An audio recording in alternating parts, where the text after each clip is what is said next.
ছক ছিল আগেই, বুধবার গোটা দেশ যে উদ্বেগের দৃশ্য দেখল সেটা হয়তো দেখা যেত আগেই।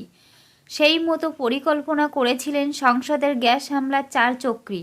সব ঠিক থাকলে হয়তো বাদল অধিবেশনেই এই হামলা চালানো হতো, কিন্তু তারা আটকে যান একটি জায়গায়। এক সর্বভারতীয় সংবাদ মাধ্যমের দাবি, সংসদের ভিতর গ্রেপ্তার হওয়া সাগর শর্মা ও ডি মনোরঞ্জন এবং সংসদের বাইরে গ্রেপ্তার হওয়া নীলম দেবী ও অমল শিন্ডেকে জিজ্ঞাসাবাদ করে পুলিশ জানতে পেরেছে তারা আগেই সংসদে হামলার ছক কষেছিলেন।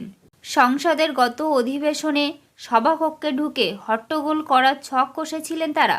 সেই পরিকল্পনাও চূড়ান্ত হয়েছিল, কিন্তু শেষ পর্যন্ত পাশ জোগাড় করতে না পারায় সেই পরিকল্পনা বাস্তবায়িত হয়নি। সংসদে নিরাপত্তা লঙ্ঘনের ঘটনায় উত্তাল গোটা দেশ।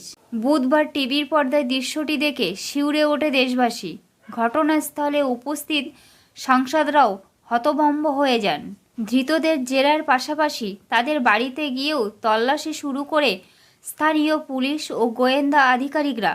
সকলের বিরুদ্ধেই করা সন্ত্রাস বিরোধী আইন অভিযোগ দায়ের করা হয়েছে। 2001 সালে সংসদে হামলার বর্ষপূর্তির দিনেই এমন ঘটনায় রাতারাতি আতঙ্ক ছড়িয়ে পড়লেও দ্রুতই অভিযুক্তদের আটক করেন মার্শালরা।